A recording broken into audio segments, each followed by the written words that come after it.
They should be proud of themselves, because it's a life lesson. I said it the other night. I was gutted, but I was more gutted for them.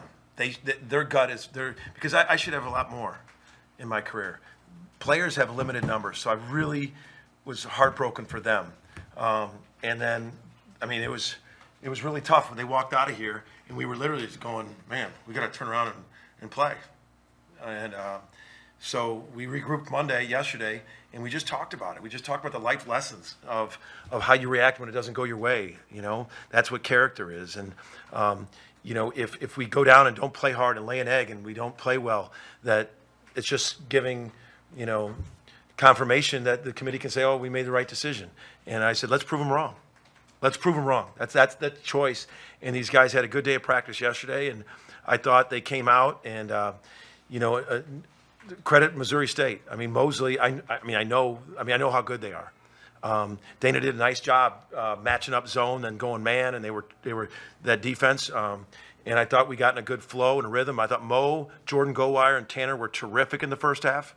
I challenged some other guys. I didn't think we got great production from off our bench in the first half. And in the second half, I thought C.J. Nolan, Ethan, and Marvin gave us great minutes in the second half. But just a life lesson on that they can carry, just how you react when you get knocked down. And I thought they played hard, they played spirited, and they beat a very good team. We'll go to James Hale with the next question. Hey, Porter, I thought it was a great guard game for you today.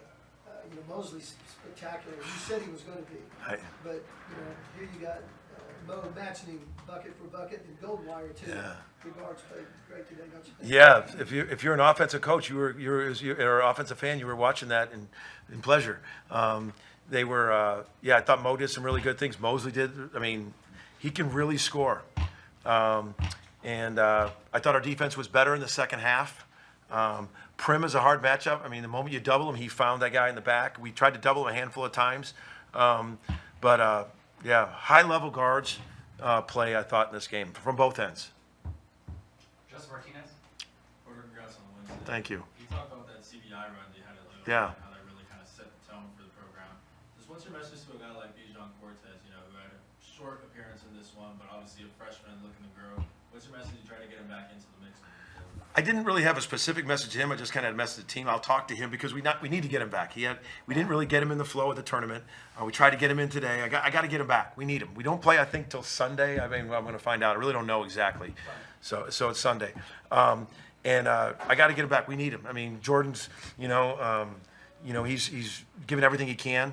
But the message to everybody was, I've advanced in tournaments. And you get that feeling of winning in advance, preparing in advance. Next one, let's go. And I thought this first one was going to be really hard. And the message was, this feels good. Let's put our name up, and now let's go. Let's get another one. And that win in advance mentality is part of your makeup that you can really get and build on in that room. And I've advanced in these things, and that's what I hope that was the message to these guys. That I know the first hard thing was to get them ready to go. After that, now it's like let's go. Like let's win in advance. Let's keep pushing and advancing. Yeah, you guys slowed Mosley down some in the second half after it exploded in the first half. You guys do anything different defensively, or were you guys more solid in the second half? I think that halftime they said, you know what, Coach, you're right. The kid is really good. It's probably one of those things because he had one. Marvin guarded him one time and he had his hands down from three.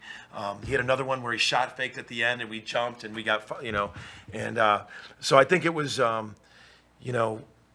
it was more intentional to stop him.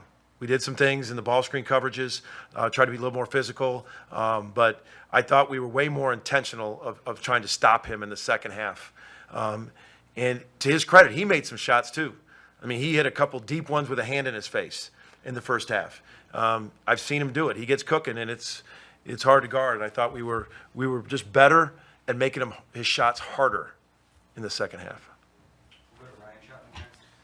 You talked about Ethan and Marvin got shots in at halftime, but those two guys and Jordan specifically, those are your three super seniors who they don't have another shot at coming back.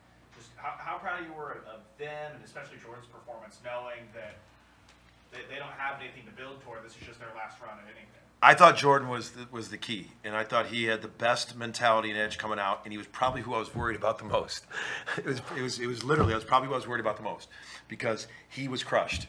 You know, he was crushed. He really was putting everything in to get in this thing, and to his credit, he was the one that was just the most ready to play, and that was great to see. And I'm telling you now those super seniors, I think now, you know, there should be no doubt about winning and advancing with those guys. Let's keep going. I thought the crowd, I got on the radio, I said thank you to them. It wasn't full, but the people were high energy from the jump. I walked out, and I mean, I was like, wow. And people were high energy, yelling, standing, and I thought the crowd had high energy. Let's do it again. Let's home game. Let's get more people in here. I know, James, you guys are on the radio. Let's get them in. Let's go. We'll go Jesse Christian in there. You mentioned this a little bit ago, but obviously Miley 28 points tonight. It seems like he's really been in a rhythm the last few games. What have you seen from him? Is it just a comfort level of, you know, putting the ball on the floor? Is it just shooting? I mean, what have you seen from him? That he's, you know, he got a couple to the rack, a couple to the rim. He's really, like, he got one when they're flying at him, the sidestep three. I see what every young player should do is, no matter what, he's back in the gym shooting. I was up here with my staff. This is a true story. We had selection Sunday. We were gut punched. We left. Our coaches went upstairs. We waited to see who we got played in the NIT. Then we started watching Missouri State. It's 10 o'clock at night. Coaches are up here watching Missouri State film. I look out down my office, looks on the practice floor. Mo's got the shooting gun shooting. So that just says who he is, you know, and he's just staying with it. And, you know, he was in a great rhythm. We'll go to Bob Brisbane next. CJ Nolan played in the Big 12 tournament, but didn't really have meaningful minutes in terms of production. You take a tournament like this and you see what he does tonight. How does he build off each practice, each game here going forward? I'm going to really feed off that second half. I told him when he came out. I told him in the locker room just now. I think I've told him 4 times already. Great job responding at halftime. You know, because he had one where he kind of migrated in and didn't box out. Then he had another one, a turnover, and then a defensive possession.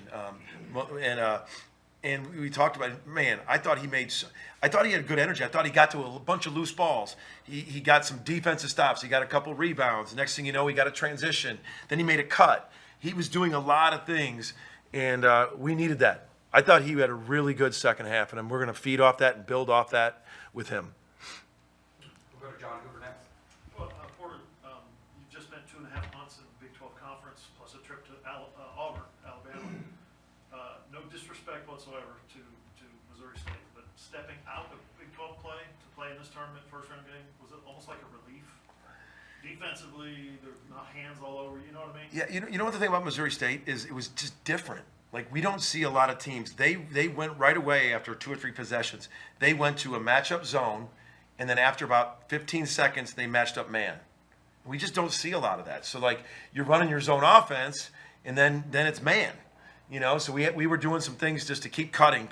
We were trying to go to some man offense after that. So it was just different.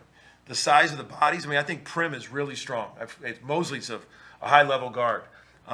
Sometimes the things you see in the Big 12 is like 9 of them, you know, that level. But I thought Missouri State, it was different the way they played. The way they played that zone, it's tricky, and we don't really have much time to prepare for it. We'll go to Lee in the back right. Piggybacking off of John's question a little bit, you did step out of the Big 12, but playing against Missouri State, you're talking about yesterday how familiar you are with Coach Ford, and you played them so much. In a weird way, though, was it almost like playing a team in the conference union because you're so familiar with both sides? You know? Yeah, there was a lot of familiarity. Dana played for me. I've coached against Prim and Mosley a lot. So there was a lot of familiarity with it, playing them. But there's also there's a respect for them. It wasn't like I didn't know. I had a higher level of respect that I told our guys. You know, you got to be ready for Mosley. You got to be ready for Prim. They can really play. And you know, that's Donovan Clay. Donovan Clay's 6'8". I mean, he's been an all-league player. He transferred from Valpo. So he's got a 6'8" long body. I mean, so I think the fact that I knew him so well and I talked to our guys, I was trying to get across that these guys, I mean, tough 8-1 matchup. I mean, you got the top 10 league in the country and then 2 seed in that league. And there's some veteran guys. So I thought Dana did a really nice job of changing it up, doing what he can. And So just fired up for the guys to move forward. And, I had one quick follow-up. I'm not sure if you touched on this, might have said you have. But Jordan, is he doing all right? It looked like he was looking around a little bit. Yeah, so we'll see. I think it's not as much cramping this game. He did tweak his ankle. So, we'll get him back on the mend and get him going. So, maybe it's good that we aren't playing until Sunday. Gives him a chance. So we don't know the degree of it. I think he's coming in. Is he coming in or is he getting ice? He'll be coming in. Okay. So I guess I know what questions are coming next. Hey, Jordan, how you feeling? One time, one more, we'll go to John. Talked about the gut punch and the Yeah. reaction to it and all that kind of thing. And you also said the first one's the toughest in that situation. What do you expect now? What kind of reaction do you expect from the team after that win? When I say the first one, I don't mean that the opponent's the toughest. I just think mentally it's the toughest. It's the toughest to see how they respond after that. Missouri State knew they weren't going to the NCAA tournament. They were waiting there. The Valley tournament was over a week. They were primed and ready going to the, and for us, we were all set to go to the NCAA tournament. So that it's the hardest mentally to get back, get focused, get chasing your goal, and that's what it's hardest. I know each opponent is going to be really hard. I know Colorado, St. Bonaventure's. St. Bonaventure is one of the oldest team in the country. Colorado's really, really good. They've had some great wins. So we know the opponents are going to be tough, but it was the hardest, in my opinion, under the circumstances to get them going. And now that I see how they responded, let's go back to work. For more information, you can visit tulsaworld.com.